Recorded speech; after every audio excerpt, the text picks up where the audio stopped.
क्या आपको इस बात की जानकारी है कि भारत के सबसे बड़े राज्य उत्तर प्रदेश में बांग्लादेशी और रोहिंग्या घुसपैठियों की संख्या कितनी है? वो कहां, कैसे और किस रूप में रह रहे हैं आपको शायद पता नहीं होगा, लेकिन हम बताते हैं। अकेले उत्तर प्रदेश में अवैध घुसपैठियों की संख्या करीब 11 लाख है और ये हमारा नहीं, यूपी पुलिस का मानना है। और देश भर में घुसपैठियों की आबादी करीब 6 करोड़ है। आज यूपी घुसपैठियों के लिए एक मुफीद ठिकाना बन चुका है। ऐसे में हमारे देश के लिए खतरा सिर्फ सरहद पर ही नहीं है, बल्कि उससे भी बड़ा खतरा देश के भीतर हमारे आपके आसपास पल रहा है। ये एक ऐसा टाइमर बम है जो किसी भी समय धमाके में बदलकर अपने विस्फोट से पूरे भारत को तबाह कर सकता है। जी हां दोस्तों, हम बात कर रहे हैं अवैध बांग्लादेशियों की, रोहिंग्याओं की, जिसे लेकर मुख्यमंत्री योगी आदित्यनाथ ने करगिल विजय दिवस पर इशारों में इतना बड़ा ऐलान कर दिया है कि घुसपैठियों की शामत आने वाली है और मौलानाओं ने भी अपना बोरिया बिस्तर समेटने की तैयारी शुरू कर दी है। एक और सीएम योगी गरजे तो दूसरी ओर चुनाव आयोग ने बड़ा ऐलान कर दिया और कह दिया कि बिहार के बाद अब पूरे देश में वोटर लिस्ट रिवीजन यानी SIR होगा, जिसके बाद यूपी में खलबली मच गई, विपक्षी खेमे में हड़कंप मच गया। लेकिन आज जब वोटर लिस्ट रिवीजन इसके जरिए बिहार में यह पता लगाया जा रहा है कि भारत के असली नागरिक कौन हैं, तो हमारे ही देश के विपक्षी नेता डंके की चोट पर खुलकर उन घुसपैठियों की पैरवी कर रहे हैं जो आपका हक मान रहे हैं। लेकिन ये यूपी है जनाब, योगी आदित्यनाथ का यूपी, जहां बड़े से बड़े माफिया मिट्टी में मिला दिए गए और अब बारी 11 लाख अवैध घुसपैठियों की है। नमस्कार, कैपिटल टीवी उत्तर प्रदेश के स्पेशल शो थर्ड आई में आपका स्वागत है। मैं हूं आपके साथ नवेंदु शेखर झा। आज के थर्ड आई में आपको बताएंगे कि बिहार के बाद अब यूपी से भी घुसपैठियों की सफाई कैसे होगी। वीडियो बहुत इंटरेस्टिंग होगी, लास्ट तक देखिएगा। अब यूपी में होगा वोटर लिस्ट रिवीजन। चुनाव आयोग के ऐलान से भागे मौलवी मौलाना, सीएम योगी का इशारा, यूपी पुलिस का एक्शन।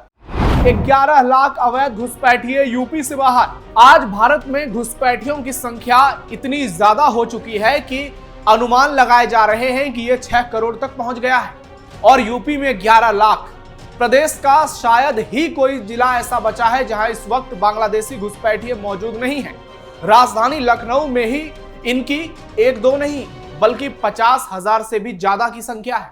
लेकिन अब चुनाव आयोग ने कमर कस ली है। बिहार के बाद अब बंगाल, असम और उत्तर प्रदेश की बारी है। आपको बता दें कि पिछले महीने ही आगरा में एक साथ 90 बांग्लादेशी गिरफ्तार हुए थे, जिसके बाद प्रदेश के गृह विभाग ने बांग्लादेशी घुसपैठियों पर कार्रवाई के लिए खास अभियान की शुरुआत की है। हालांकि पहले भी कई बार ऐसे अभियान शुरू किए गए जो कुछ समय बाद ठंडे बस्ते में डाल दिए गए। लेकिन अब न सिर्फ योगी आदित्यनाथ घुसपैठियों की सफाई को लेकर अलर्ट हैं, बल्कि चुनाव आयोग ने स्पष्ट कर दिया है कि वो लोकतंत्र की हत्या नहीं होने देंगे। चुनाव आयोग का साफ साफ कहना है कि वोटर लिस्ट को पारदर्शी बनाने के लिए समय समय पर उसका रिवीजन जरूरी होता है। कुछ लोगों के बहकावे में आकर और संविधान के खिलाफ जाकर फर्जी वोट डालने पर हम आंखें मूंद कर नहीं रह सकते, ना ही विदेशी मतदाताओं के नाम पर फर्जी वोट डालने दे सकते हैं। आज हमारे देश में घुसपैठियों की संख्या 5 से 6 करोड़ हो गई है। वहीं करगिल विजय दिवस के खास मौके पर सीएम योगी आदित्यनाथ ने घुसपैठियों और उनके पैरोकार पर बड़ी स्ट्राइक की है। सबसे पहले आपको सीएम योगी का वो बयान सुनाते हैं जिनमें उन्होंने घुसपैठियों के साथ साथ देश की विपक्षी पार्टियों पर भी जोरदार हमला बोला है। देश के लिए नहीं है, उनकी सहानुभूति उन लोगों के प्रति होती है जो घुसपैठिए के रूप में भारत के नागरिकों के हक पर डकैती डालने का काम कर रहे हैं। ये दृश्य आज देख रहे होंगे, ये दृश्य आज भी आप देख रहे होंगे। भारत के नागरिक को मताधिकार, संविधान प्रदत्त यह अधिकार प्राप्त हो, यह उनकी चिंता नहीं, लेकिन एक घुसपैठिए को प्राप्त हो, यह उनकी चिंता है। और ये वही लोग हैं जब सत्ता में आते हैं परिवारवाद चलाते हैं और जातिवाद का सहारा लेकर के सामाजिक ताने बाने को छिन्न भिन्न करने का काम भी करते हैं। याद रखना, इतिहास के किसी भी कालखंड में जब भी हम इस प्रकार की प्रवृत्ति के तत्वों के चंगुल में फंसे, भारत को इसकी बड़ी कीमत चुकानी पड़ी है, बड़ी कीमत चुकानी पड़ी है। सीएम योगी का यह बयान अखिलेश यादव को भी चेतावनी थी कि बिहार के बाद अब यूपी की बारी है। आपको सीएम योगी का एक और बयान सुनाते हैं जिसमें वो पूर्व पीएम अटल बिहारी वाजपेयी का जिक्र कर घुसपैठियों को आखिरी चेतावनी दे रहे हैं कि या तो खुद चले जाओ नहीं तो मारे जाओगे। पाकिस्तान ऊपर था, भारत के सैनिक नीचे थे, लेकिन भारत के सेना के शौर्य और पराक्रम के सामने कायर पाकिस्तान के जितने भी घुसपैठिए थे वे बहुत देर रुक नहीं पाए। उस समय पाकिस्तान के राष्ट्रपति मुशर्रफ, परवेज मुशर्रफ अमेरिका गए, यूएस ने दबाव बनाने का प्रयास किया, लेकिन वाजपेयी जी ने दो टूक कहा, जब तक एक भी घुसपैठे भारत के अंदर रहेंगे, बातचीत अमेरिका हो या दुनिया की किसी ताकत के सामने भारत झुकेगा नहीं। दुश्मन को भारत की धरती से बाहर करके रहेगा और जो नहीं जाएगा वो मारा जाएगा। समझदार के लिए इशारा काफी है और घुसपैठियों के लिए सीएम योगी का यह बयान। पिछले 15 सालों में उत्तर प्रदेश में बांग्लादेशी घुसपैठियों की संख्या में 3 गुना से अधिक का इजाफा हुआ है, जो चौंकाने वाला है। प्रदेश का कोई भी जिला, शहर या कस्बा ऐसा नहीं है जहां बड़ी संख्या में बांग्लादेशी या फिर रोहिंग्या घुसपैठिए न रह रहे हों। यूपी में सबसे पहले बांग्लादेशी घुसपैठियों को खदेड़ने का अभियान साल 2008 में मायावती ने शुरू किया था, लेकिन फिर अखिलेश आए जिन्होंने खुलकर तुष्टीकरण की सियासत की, अवैध घुसपैठियों पर कोई एक्शन नहीं लिया और खुलकर हिंदुत्व का विरोध किया। आज पूरा देश घुसपैठियों के चंगुल में आ चुका है। 6 करोड़ घुसपैठिए भारत में, 11 लाख यूपी में भारतीयों का आपका हक मार रहे हैं। अस्पतालों में, स्कूलों में भीड़ बढ़ा रहे हैं। आपकी इलाज में परेशानी हो रही है। रोजगार और नौकरी में पैर पसार रहे हैं। कम पैसे में काम करने के लिए तैयार हो रहे हैं।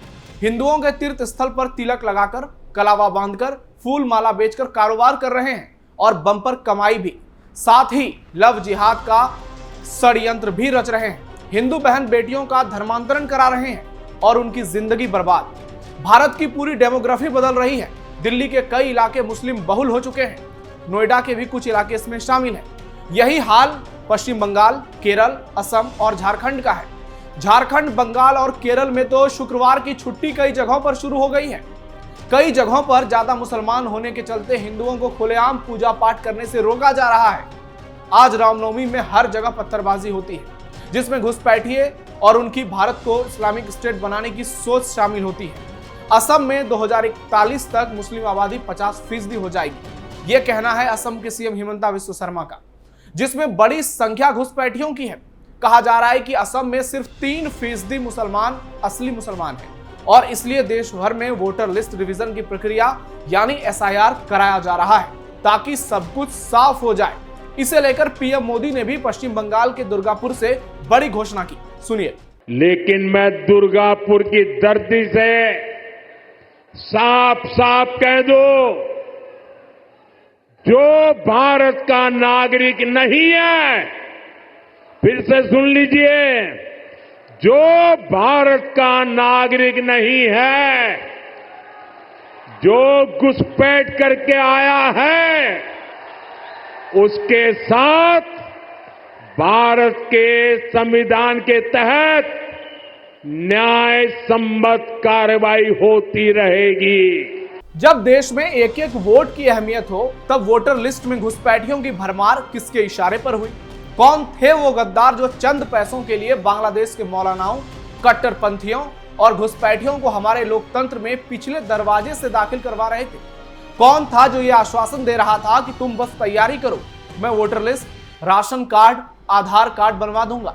सालों से फर्जी दस्तावेजों के नाम पर इन्हें भारत के वोटर बनाए रखा गया ताकि एक सुनियोजित वोट बैंक को जिंदा रखा जा सके। लेकिन अब जब पीएम नरेंद्र मोदी की अगुवाई में चुनाव आयोग ने SIR लागू कर पहले बिहार में वोटर लिस्ट की सफाई शुरू की और अब देश भर में वोटर लिस्ट रिवीजन का ऐलान किया है, तो देश विरोधी साजिश के साझेदारों को अपनी हार की आहट सुनाई देने लगी है। विपक्ष अब बौखलाया हुआ है, क्योंकि जिन्हें वो वोट बैंक समझते थे वो अब देश की सुरक्षा के लिए खतरा माने जा रहे हैं। यही वजह है कि आज जब फर्जी नाम हटाए जा रहे हैं तो सबसे ज्यादा हाहाकार उन्हीं दलों में मचा है जो इन नामों के बूते सत्ता का सपना देख रहे थे। एसआईआर सिर्फ एक प्रक्रिया ही नहीं, यह देश के वोटिंग सिस्टम से गद्दारी की साजिशों का सफाया है। गद्दारों को बाहर निकाल देश की सीमा से खदेड़ने का अभियान है और यही विपक्ष की सबसे बड़ी बेचैनी है। इसलिए राहुल, ममता, तेजस्वी और अखिलेश यादव जैसे नेता बेचैन हैं, लेकिन इनकी बेचैनी अभी और बढ़ने वाली है, क्योंकि बिहार के बाद अब पश्चिम बंगाल, केरल, असम और फिर देश के सबसे बड़े सियासी प्रदेश यूपी का नंबर है, जहां सीएम योगी का बुलडोजर तैयार है एक एक बांग्लादेशी और रोहिंग्याओं को यूपी से खदेड़ने के लिए। तो आज के लिए थर्ड आई में इतना ही। कैसा लगा आपको हमारा आज का स्पेशल शो, कमेंट बॉक्स में जरूर बताइएगा। फिलहाल के लिए इतना ही, धन्यवाद।